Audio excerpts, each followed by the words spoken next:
The most widely published book in human history reveals that we are created in the image of God. Throughout our human journey, each encounter is an opportunity to see the shared humanity in ourselves and others. Regardless of one's views on religion, each experience and each story weaves us together towards a common path. A path of transformation, a process of growth and understanding, a recognition that, at our core, we share a common destiny. What does the search for truth really mean in our lives? How can we find a sense of unity in a world so diverse and divided? As we reflect on these questions, we start to uncover a fundamental connection that binds us all beyond our differences. Welcome to Created in the Image of God, Building Vibrant Communities, with our host, Wade Franson. Today's episode is Strength of Scars. Good morning, everyone. Wade Franson here with another episode of Created in the Image of God. This is episode 229, airing on March 15th. Today we have Avonley Lightstone, and she has an amazing story, just an amazing story full of drama, frankly, and trauma, but also inspiration and hope. I'm going to let Avonley tell her own story, starting with her humble origins and everything she went through. So we'll jump right into it. Welcome to the studio, Avonley.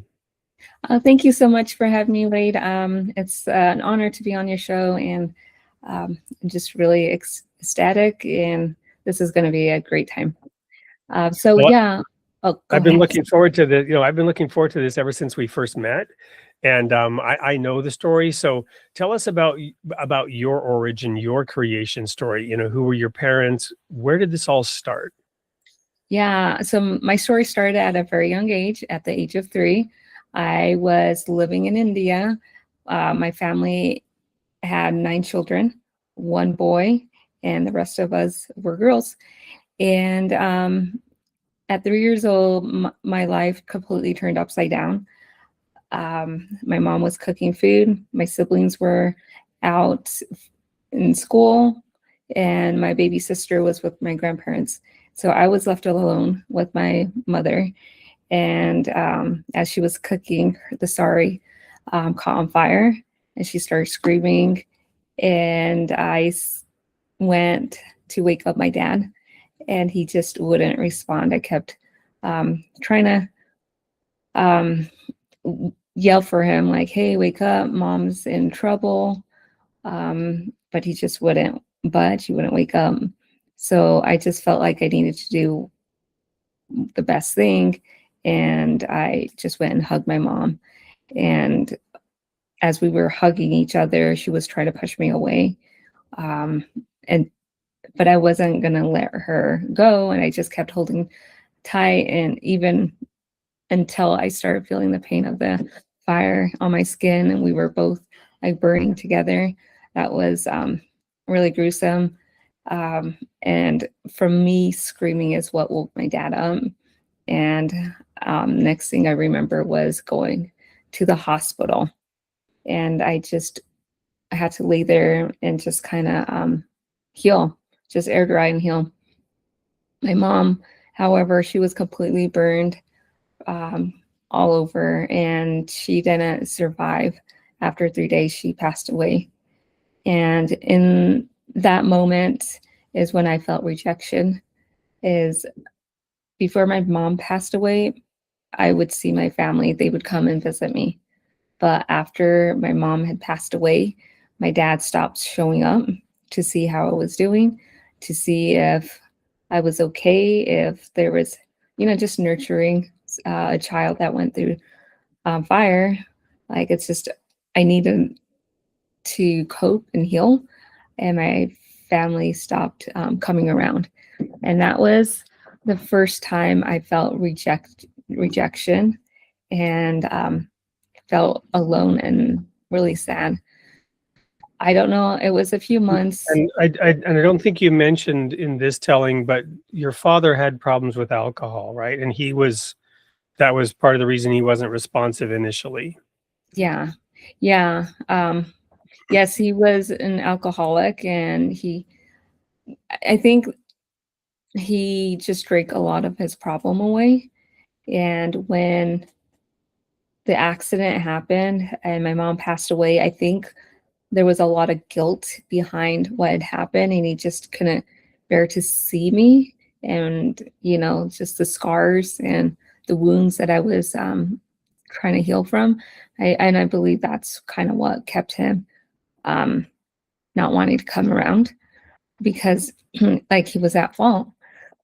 Well, it took me a few months for me to like recover, and once I was released, I then was we were Catholics in India, and I remember like my dad was allowing me and my siblings to go pay respects to my mother, um, and I was in my blue underwear, like Mowgli style, and just bowing to Mother Mary and just paying respects. And after I paid respects to my mother, my dad then takes me to the orphanage to be adopted. So I didn't have any time to see my family, hang out with them, um, just love on them. I didn't have any of that. It was hospital, say your goodbyes, and then gone to the orphanage to be adopted. And that's another time that I felt rejected, and I couldn't comprehend what was happening. I didn't understand what it was I was doing wrong. And all this didn't make sense to me. But I do remember a lot of people do ask me, like, how do you remember such vivid memories? And I think it was during the time I felt rejected, and I was completely alone. That is when I really took in the memories that was happened in India, my family, what happened with the fire. I just took all that in, and I think that imprinted into my soul. And it's really how I was able to have such good memory of those events at such an early age. So yes, after 2 weeks of being in the orphanage by myself, my dad ended up bringing 3 more of my siblings into the orphanage. In the orphanage, it was just getting our us ready for families in America. And we would see families come in from different, like, come in, and they would bring gifts, and we're really excited to pick up their children. And visually, that's when we recognize, like, oh, this is what's going to happen. Somebody is going to come for us, and we're going to go and live with them. And we saw like how they treated the kids. They were really happy. The kids left really happy. So we were getting pretty excited when we finally was told that we were going to have a family in America, and that we weren't going to be separated. That two of my siblings would be coming and being adopted into the same family as I was, except for my baby sister. They separated us from her because she was much younger, and it's easier to adopt a baby to a family than it is older children. And so we got separated from her. But fortunately, I was happy to have my 2 other siblings. And we get ready to go to America, and my dad came and picked us up, and we went to New York. And my dad is a cowboy, and I remember like landing in New York, feeling so just feeling so happy, like, wow, this is rich area, and just there was not a lot of Indians there. Brown people, there was a lot more like mix of ethnicities. And so that was kind of like a culture shock. It was very clean atmosphere, at least for me. And I just felt like I was getting dropped into a whole different world that I had never seen, because we didn't have TVs. We didn't have any sort of like idea that there was another like country with different people. It was just taking in. That new and different world, taking in that completely different, strange circumstance. So, but this was in New York, right? And that's Yeah. not where you ended up. So what happened? What happened next? Yeah. So then we just we caught a plane, flew into Salt Lake. And when we flew into Salt Lake, that is when I ended up meeting my grandparents and one of my sisters, who happens to be the same age as I am, and she was a golden child. So yeah, in my book, you'll start realizing like how my mom kind of shaped her to be that golden child. But she was really sweet. When we were adopted, when I first saw my mother, my sister and I, not the oldest, we just took in our family. We were just accepting, and we just decided like this is our family. We forgot about like we put our families in India aside because we knew that we weren't going to have them anymore. So we accepted our family. We accepted our mom. However, my sister, older sister, was not accepting of my mother. She kept telling her, like, you're not my mother. I want to go back and see my family. And rather than having How old was your older sister at this point? she was 9 years old. 9 years. Wow. And you were around 4 at this time, or No, I had just turned 6. okay. So you Yeah, were in the so orphanage for a while before all this happened. yeah, so like I had to recover, and yeah, it was a little while that It I was a was. long recovery, and then yeah. So Mhm. okay, sorry, just trying to No, get it's okay. the picture. Yeah, no, it's okay. But yeah, no, my sister was not. She was not having it. She did not see my mother as her mother, and she wanted to go back to her family. My mom, however, was not. She did not know how to cope with her, and she and it started like triggering her in a way that she just couldn't handle her. So she started abusing her, and she started abusing me. Every time my sister would get out of hand, I would get in trouble, and it was really hard, and because I w- it everything kind of started falling apart when a few months after I was adopted. I struggled in school. We lived in like on a ranching um, home. My parents raised cattle, and I struggled with school because I had dyslexia, and I was getting a lot of things confused, words, shapes, numbers confused with like eights with beads, and I would just get a lot of it confused. And I also came with 8 different dialect, and so that was just a lot. And trying to keep up with our grade level. I was very fortunate to have great teachers that were really patient with me, that wanted to tutor me. When I was failing in my classes, teachers would tell my mother, like, hey, Avonley is struggling with school. She's struggling, and she's kind of getting behind. We need to tutor her. For a little bit, my mom wasn't hesitating in allowing them to tutor me, but eventually she kind of gave in. But before then, she would have me go down in the basement after school and give me more homework to do.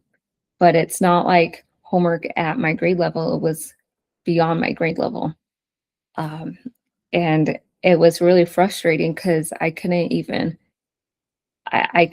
imagine how to solve some of these problems because she was not willing to like sit there, help me out. So she isolated me, um, and and just started like telling me like, you're not going to come up to eat until you get this work done.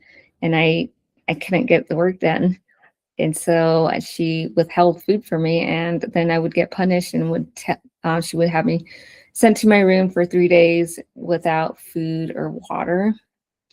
My siblings, a couple of my siblings would sneak in food here and there. But yeah, no, it was just like like it was her way of punishing me. And I don't understand what it was. There was times that she was like physically would hurt me.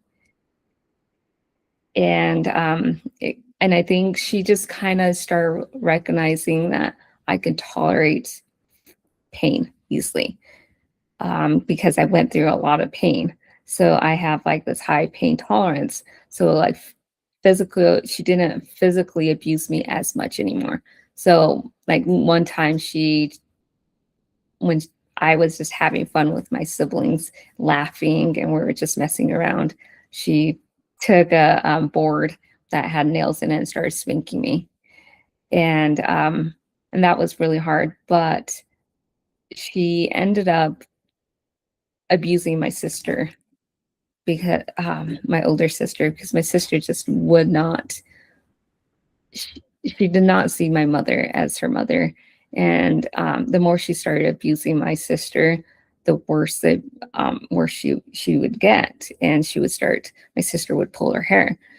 And my mom was kind of clever in the way she punished. And so, like I mentioned, she found out like isolating me was the best form of how it would get to me emotionally.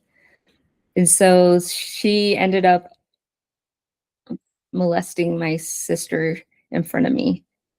And especially during the time she hit puberty. And I remember like feeling so sad and disgusted, thinking like, why would you do that to my sister? And I really took it hard and said, I don't ever want to grow up. We were really good kids, and we were clean.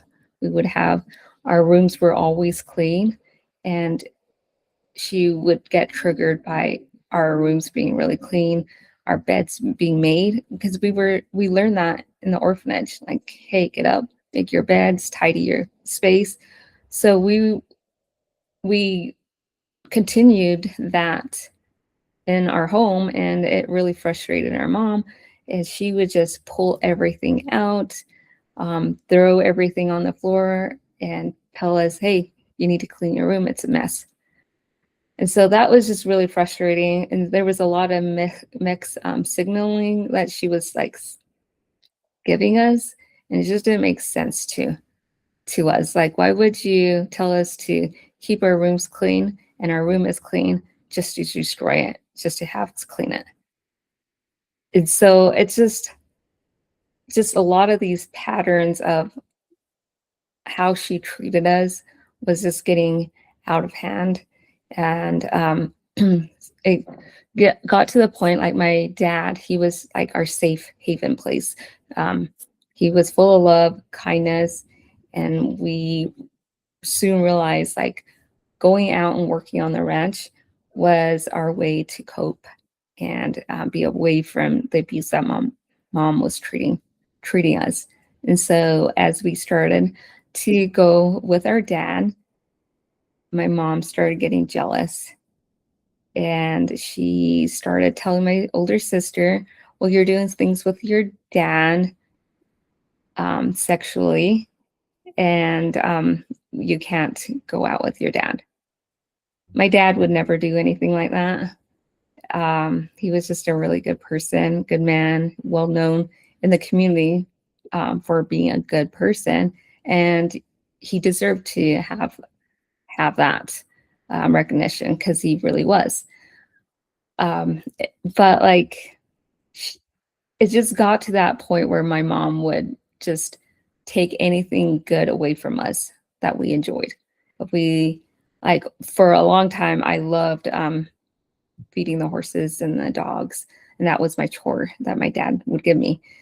She ended up taking that away. because she saw that I was enjoying it. I connected with them and I was being responsible. She took that away. They hired a person that was rough, and like he was rough cowboy. Drink, like he had drinking problems, but he was a really good guy.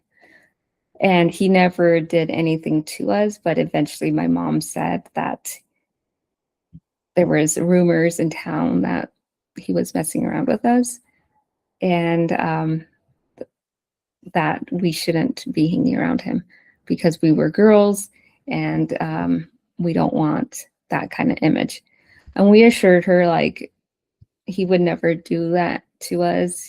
He's a really good guy, and he was also her cousin, and so he knows him, and she knows that he wouldn't do anything to us or to harm us. And yeah, so eventually it really emotionally got to me where I was like, well, if everybody's talking about it, I don't want that kind of image, being splattered on me, because that's not how I am, and I don't want it on him. So I ended up. Well, and this whole aspect of sort of the reputation in the community also had to do with the fact that that your family were members of the LDS Church, right? As well. So that was a very important aspect of this sort of reputational thing. We also didn't really cover, were there other children other than you and your two siblings? And were they, so there were three girls, because you mentioned you had a brother as well, but it was three Yeah. girls that were there in this family. So my two parents, sisters. yeah. So I was adopted with two other of my biological sibling. My parents adopted 14 children total. They had adopted 3 boys by the time that the rest of us kids were adopted, and they were completely raised. When I had written this book, my older brothers read it and they couldn't believe what was written, the abuse that I went through. And they're like, well, I thought it ended with me. I didn't think it was going on with you guys, so I didn't worry about it. And so there was this pattern where my mom had abused these boys before she even got all these other kids. So the purpose behind her adopting as kids, I don't even know what her purpose was.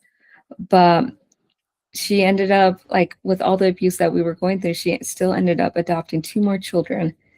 And these 2 girls were I was so sad that they were adopting them. I was not happy for them because I was not wanting them to come into this home, because I knew that getting love from my mom was hard enough, because a lot of us was having a hard time receiving any sort of love or attention.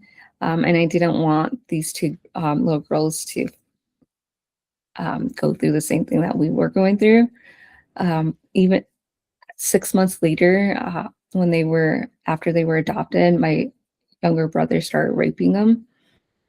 And I went and told my mom, knocked on her bedroom door, and she got so upset with me. And she's like, you're not supposed to come into my room. You're not supposed to knock on my door. Like, get out of here. But I was able to let her know, like, hey, my sisters are in trouble. I think this is what's happening. And she's like, well, I'll take care of it. But she never did. And one of my siblings ended up getting urinary tract infection from this instance. And she started peeing in her bed constantly. And my mom wasn't helping her out. She would get really upset with her and then tell her, like, I can't keep doing your laundry. You're going to have to start doing your laundry. So she would tell her to do her laundry in our bathtub. Well, eventually she started having my sister take her bedding that she peed on out in the creek. So she would have her wake up really early in the morning, wash her pee bedding in the creek, even when it was like super cold in winter. And that was just really hard to hear her go through that because it's cold. I know, like hanging up clothes, because I would hang out clothes outside and it would get so cold. Your fingers would get really like frozen. You would run inside to try to get warmed up, but like it'd be frozen and it would hurt and sting. So I kind of had an idea, like a little idea what she was going through, but not as much because like she's washing her clothes in the creek. And yeah, that was happening. My brothers continued to rape them into high school and even into their adult ages. And my mom just never done anything about it. So, so we're going to take a quick pause and go to a commercial break, which will actually be a video about Avonley's journey and her book. When we come back, we're going to talk a little bit about what changed then and how this situation ended and what happened next. So don't go anywhere. We'll be right back with more of Avonley Lightstone here on Creating the Image of God. Avonley Lightstone is an author, speaker, and survivor whose story of resilience began at age 3 when she attempted to save her mother from a house fire. After losing her mother and being placed into an abusive adoptive home, she spent years fighting for safety, identity, and healing. Today, Avonley uses her journey to empower others to confront their pain, break cycles of trauma, and embrace the strength within their scars. Strength of Scars is a raw and powerful memoir about a young girl who survives a tragic house fire, an abusive adoption, and years of silence, and ultimately discovers healing through faith, resilience, and truth. Through gripping storytelling, Avonley reveals how childhood trauma can shape us, how scars can follow us, and how reclaiming your story can lead to freedom. This book is a testament that pain does not define us. It refines us. Strength of Scars by Avonley Lightstone.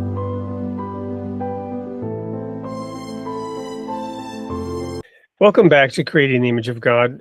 I'm your host, Wade Franson. We're here with Avonley Lightstone, and she was just telling us about the circumstances that developed in the family that had adopted her in Utah with the 14 children on the ranch, and just how the dysfunction began to become incredibly toxic and some of the things that happened. So Avonley, what steps did you take, and at what point did you take those steps to sort of get out of that situation, and what happened next in your journey? Yeah, so I didn't mention earlier, I was adopted into an LDS home. So during the times that I was struggling with a lot of the abuse and traumatic events, I leaned on God. And by leaning on God, I built this kind of relationship with him. And I knew like if I couldn't get the help that I needed, I could at least talk with him. And so I took the chance on God and I just talked to him because I didn't have anyone else. And I just prayed to him. I talked to him, and a lot of times that was a comfort. And there's many times that he protected me from like the abuse that could have been worse than it really was. And as I look back, I recognize how much he was really involved in my life. What were some of the ways that you took stock of that or noticed that God was in fact there in all of these difficult, challenging, and to a degree horrible circumstances? Well, there's times when, like for instance, when my mom was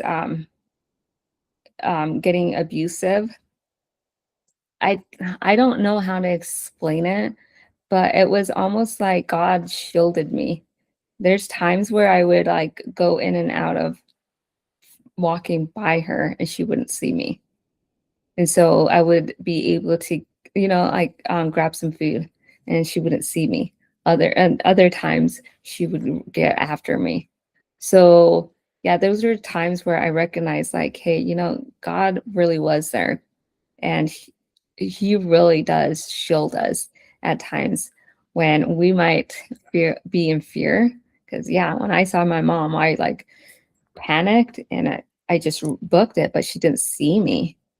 And so yeah, that was just like a little bit of um, things that where I recognized that, hey, you know what, God really does exist, and I really did take a chance on him. I'm really glad I did.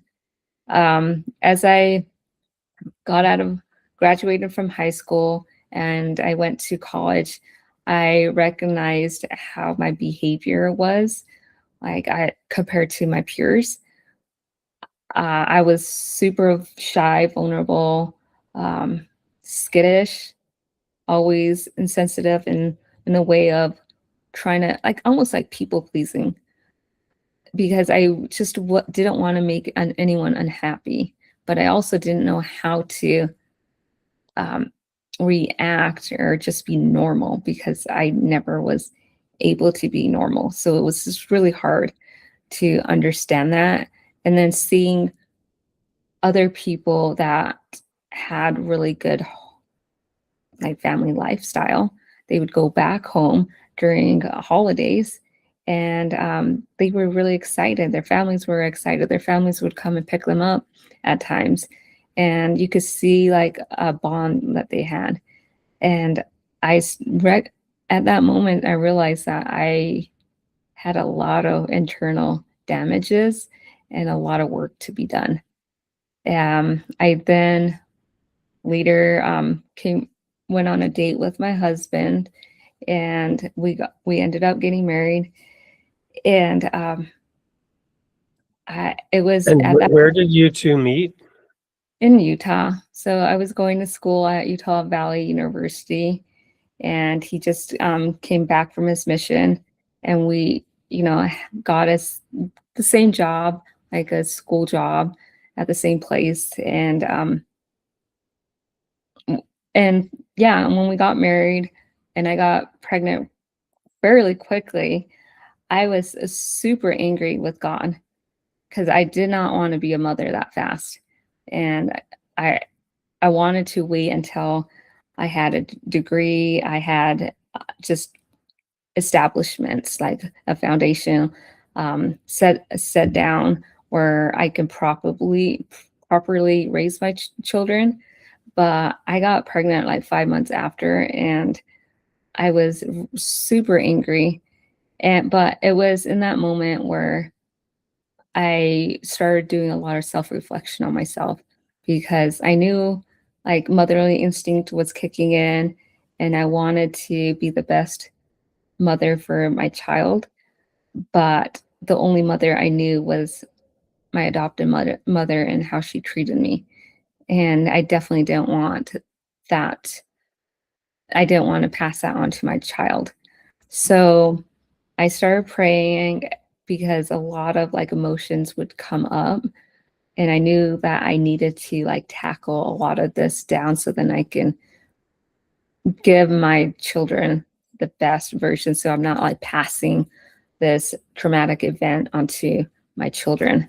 So yeah, I started doing a lot of self healing, writing I guess like letters to my mother of how angry I was. Started journaling about everything that was happening, just kind of like purging a lot of things out onto paper or onto like Google Docs, just like purging things out. And I would start reading self-help books that would uplift my soul and changing the way I talked about myself, self-sabotaging. Um, like words have power. When we say negative things, they become a reality. And I recognize like there was a lot of self-sabotaging that I was doing to myself, which was unnecessary. So I had to switch things around. And during that healing moment, I had the courage to go through forgiveness process. And that forgiveness process was really a unique thing that isn't like one fits all. It's it's uh it's a relationship where you talk with God and God works with you. And in my case, I had to go and talk with my mom and let her know and warn her about the direction she was going. For the longest time, I thought forgiveness was, I'm sorry. Now you say you're sorry for what what you've done. But it's not like that. Like, forgiveness goes on your own term. Like, just because I'm ready to forgive my mom, she's not ready to forgive me. And her process is going to look completely different from mine. But yeah, I told her, like, hey, this is what's happening. I need to figure out how to move forward. And I just kept approaching her, and she just refused. She didn't care. And I told her, like, look, there's going to be a great division in the family, and it's not going to look pretty. But I'm willing to, like, not hold what happened against you in the past. Let's just move forward. And she wasn't she wasn't going to take that. And I didn't quite understand why. Like, this is easy. Like, you don't have to do anything. Like, we can all just start being this big, nice family and move forward. But she had her own issues, and I've had a lot of, like, suicidal thoughts, even when I was little, even when I was married. It would, like, what I went through was really haunting me, and I had those suicidal tendencies. And I just asked God, like, I can't take care of this anymore. Like, I can't have this be my burden. And he said, no, I think what you've done was the right way. Now give your burdens to me. Like, you did what you could, and you did everything that I've asked you, and I give that to me. So I was, like, so happy. I'm like, really? So I did give my burdens to him, because I knew that I wouldn't ever have a relationship with my family. And I felt like I left my past in a way where I put effort in, a positive effort. And once I gave that burden to God, and he asked me, like, hey, just talk to me as if I was your mother. Tell me, like, what do you envision your mother to be like for you? Now, see me as that. Come to me with those exciting news, or, like, the hard times, come to me with those. So I did. I started seeing God as, like, that mother I wish I had, and I gave my burdens to him. And in those moments, I didn't have any suicidal tendencies anymore. He lifted it all away. So when I looked back, I didn't see that what I went through it was like he was using my story as a testimony. And in those darkest time where I was healing, I was isolated. I didn't have any sort of help from anyone. And I'm reminded that, hey, God wants us to be isolated at times. He wants us to, and the reason why he wants us to be isolated is because he can completely focus on us and without any kind of distraction. And in those times when we're isolated, we also need to remember that the adversary is going to see us and see that we're weak. Just like a predator is patiently waiting for a weak prey to come and attack. Same with us during the times when we are in traumatic events and we're sad, lonely. It is during those times when the adversary is waiting for us to be weak that he starts whispering self-sabotaging thoughts into our minds, telling us we're not good enough, we're not going to succeed, you're deserving of what you went through. And then you start accumulating thought patterns that are not healthy. And so during those moments, we need to also realize when God isolates us, he's telling us that he's the only one that can go into the darkness, and the darkness cannot comprehend him. I'd like to just quickly reference for the audience a passage of scripture. It's actually in the book of Hosea, the prophet Hosea. I was just talking actually about this particular prophet with somebody here recently in one of these interviews. But Hosea was actually asked to marry a prostitute by God. And Hosea's experience was related to him understanding about the relationship that God had with Israel and how Israel was behaving. But then he talked in the book of Hosea, it's this time where God will be reconciled with Israel, or Israel will be reconciled with God. And he says, after all these troubles and all these trials and this separation and the horrors that would happen through that separation, he says, therefore, I'm going to lead her into the wilderness and speak tenderly to her. And then I will give her back those things that she lost. And I will make the valley of Akka a door of hope. And she will respond as in the days of her youth when she came out of Egypt and when she declared that God was her husband. So this is the passage that came to mind when you talked about that isolation and how, we might be weak and possibly a prey, but God wants to reestablish that pure, that true relationship during a time like that. This is just what came to mind.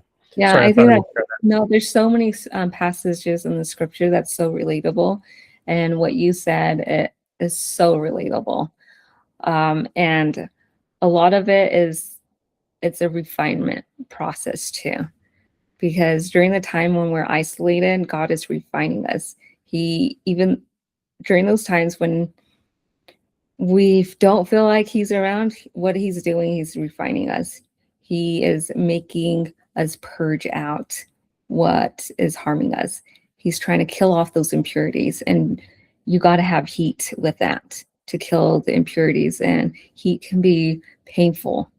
And as people describe what traumatic events that they go through, can be a description of hell. And hell is not pleasant. It doesn't taste really good. It's not beautiful. There's so many ways to describe hell, and it's not something that you don't want to be part of. But God is taking you out of hell. And as he's taking you out of hell, you are I guess you're going back and resurfacing what you've been through. And you kind of have to go through that and recognize, and reminded that you went through that. And you got to call on strength and trust the process, because you kind of have to go through that. You got to purge a lot of the past that you went through out. You got to burn that up. Yep. So we're going to go to another quick commercial break. When we come back, we're going to talk about how perhaps the writing of your book was that for you, and what the reaction is to that book, and what's next for you, Avonley. Yeah. So don't go anywhere. We'll be right back with more of Avonley Lightstone here on Created in the Image of God. Every child deserves a place where they feel seen, safe, and supported. Those who guide children also carry the responsibility to protect them.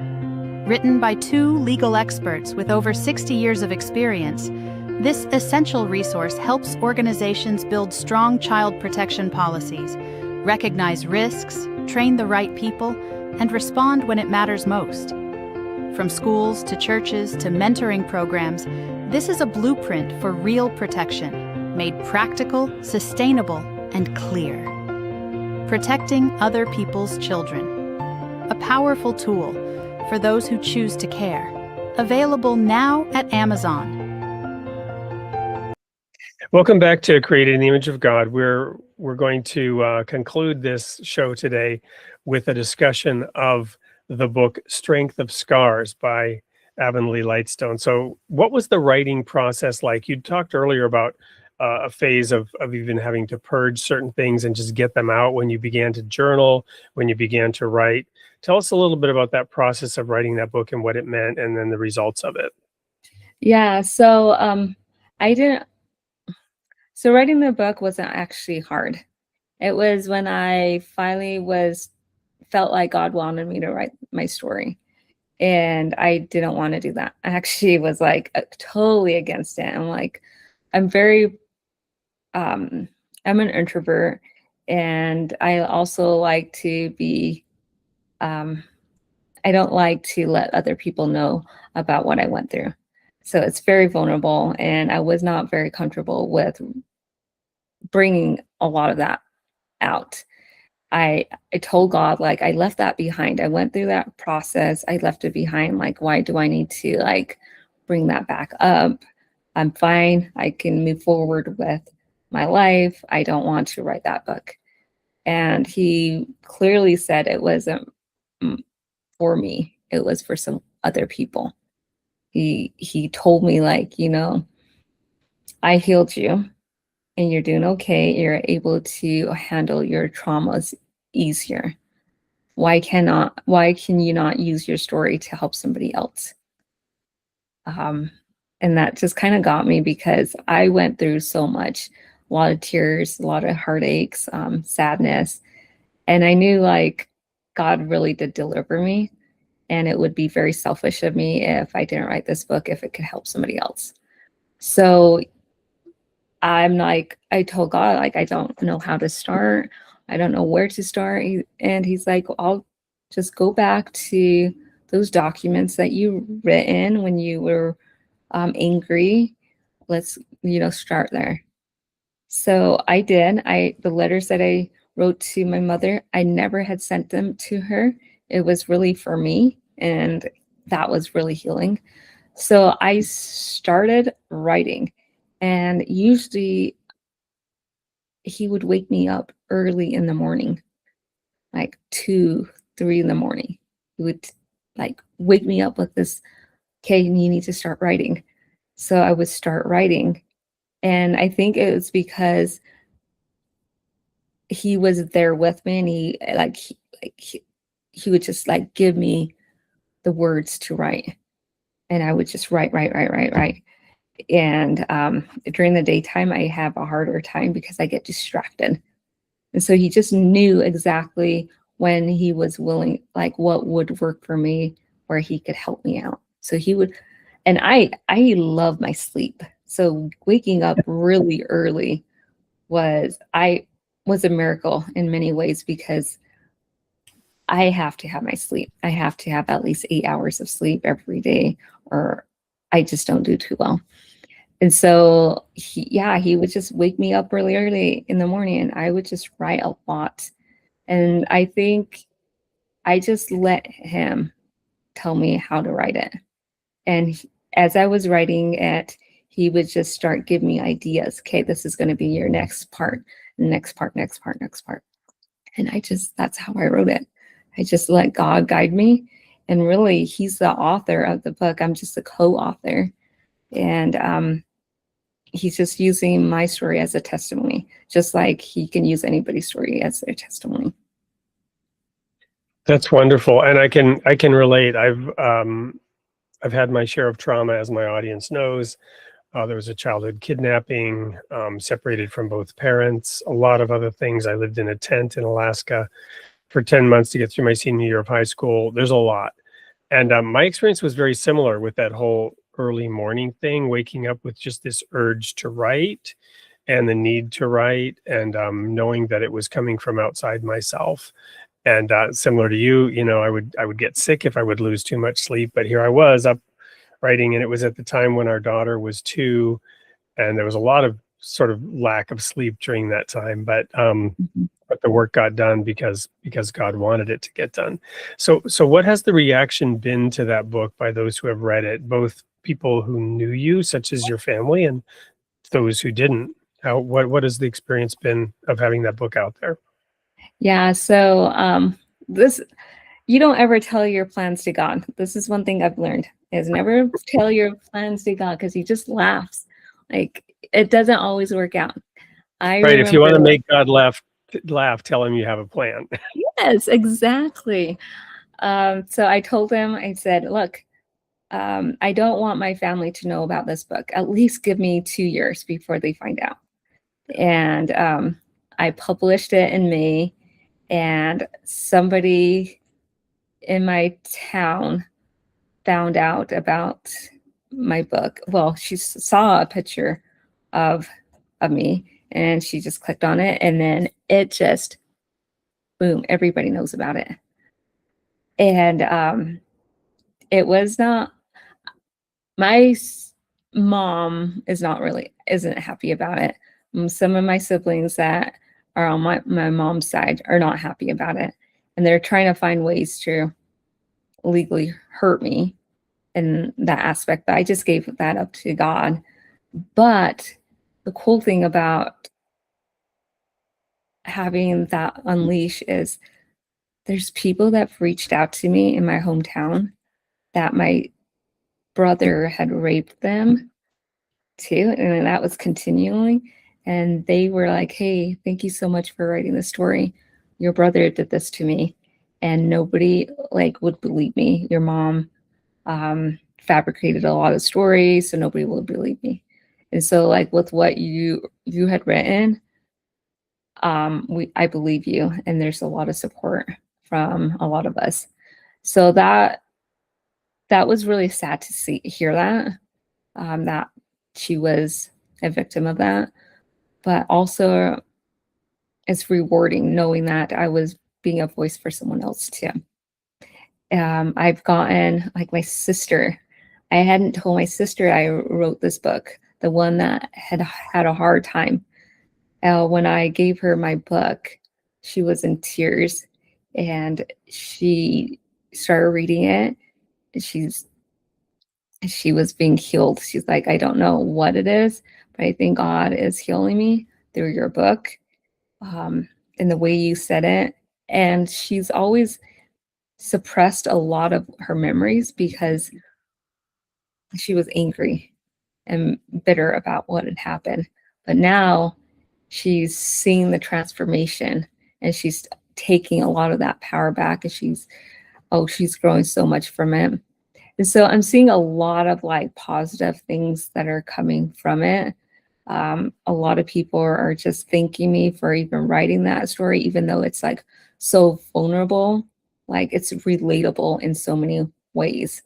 There's a piece in my story where people can relate to, because every single person has traumas in their life or scars, whether it's internal or external. We all have scars in our life. That's why I titled the book Strength of Scars, because every single person has scars. Even the perfect man has scars, and he shows his scars to us.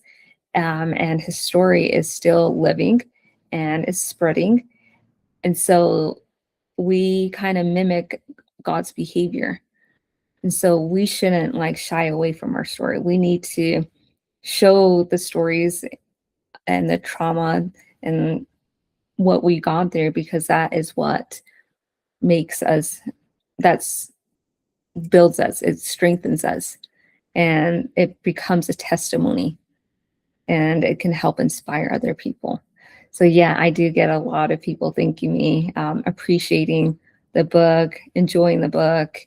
And it's just, I don't know. I just told God, if it can help one person, I'll do it.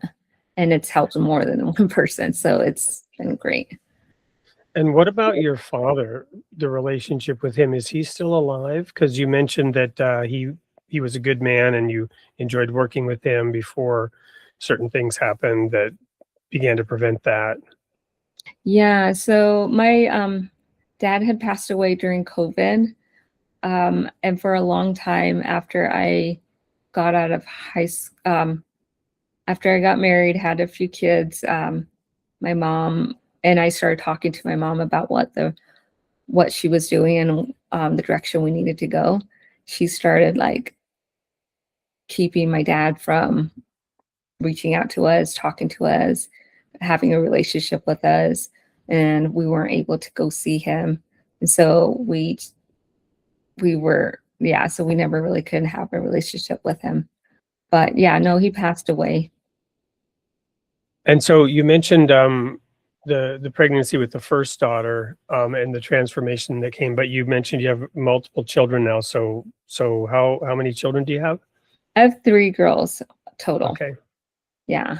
And maybe this is a good point to conclude on, given all the trials and the trauma and your express intent to be different despite your experiences, to with the assistance of God and the divine, be a different kind of mother. How's that going for you as a result of, all this situation? Is that difficult at times? Is it easy for you Yeah. with the help of God? How is that working out?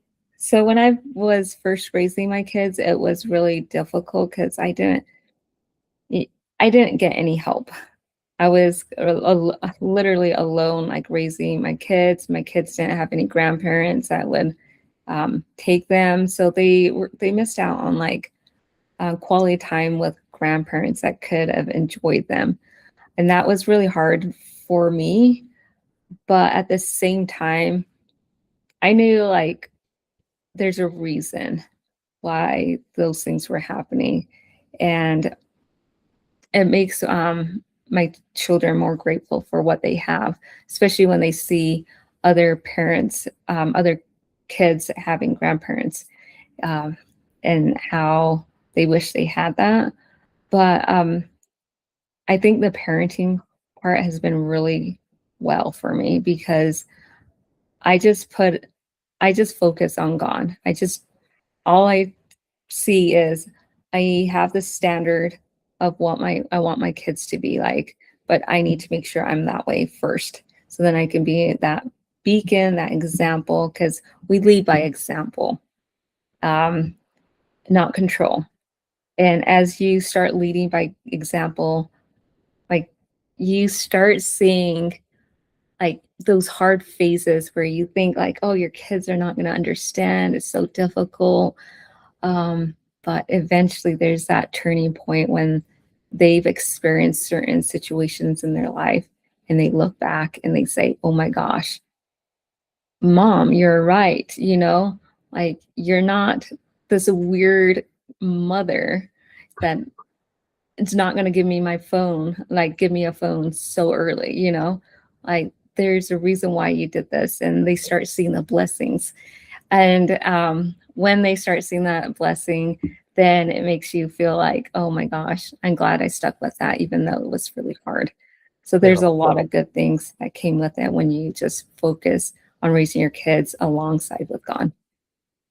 Well, Avonley, it's been just a delight listening to your story and interacting here with you, for the audience, just to bring that out. It's truly been an honor and a pleasure to have you here. We're at the end of the time. What are the last words you'd like to leave with the audience today after sharing all this? Oh, thank you so much, Wade. It's been a pleasure being on your show. I would lead with hope. There's always hope. And when there's hope, there's changes. So believe that things can happen good in your life when you allow hope to flicker, because things will blossom. Wonderful.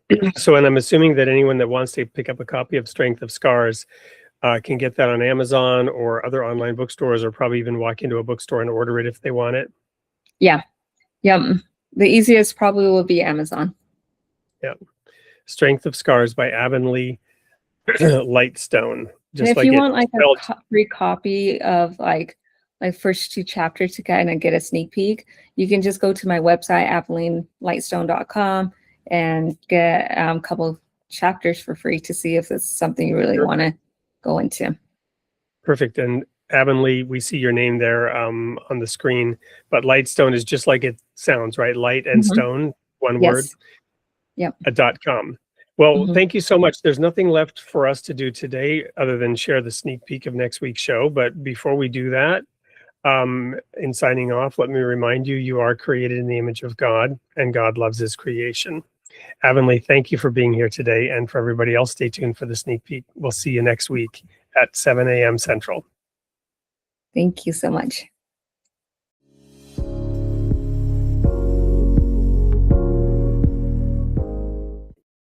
here in the studio with Tom Crottenmaker. And Tom is a writer and commentator on religion and public life with a series or several award-winning acclaimed books with Christianity. Welcome to the studio, Tom. Thank you very much. I'm happy to be with you, Wade. Thanks for inviting me. Let listeners know that in more recent years, I've been focusing more on secular values, a positive articulation of secular life, how that relates to the natural world, which I think is a really important and unrealized source of meaning and purpose and ethical guidance for secular people, but frankly, for everyone. In the final pages of my Secular Jesus Follower book, there are aspects of the world that disappoint me so much and frustrate me. And one thing that is compelling about Jesus to me is the way that his way and his teachings address those disappointments and finds creative solutions to those. But speaking of disappointing things, I hate it when people are incentivized to do bad things. And in this case, it's like you were saying, a kind of journalism or rhetoric that feeds off of polarization and that stokes anger and resentment and then benefits from it or monetizes it. I really hate that.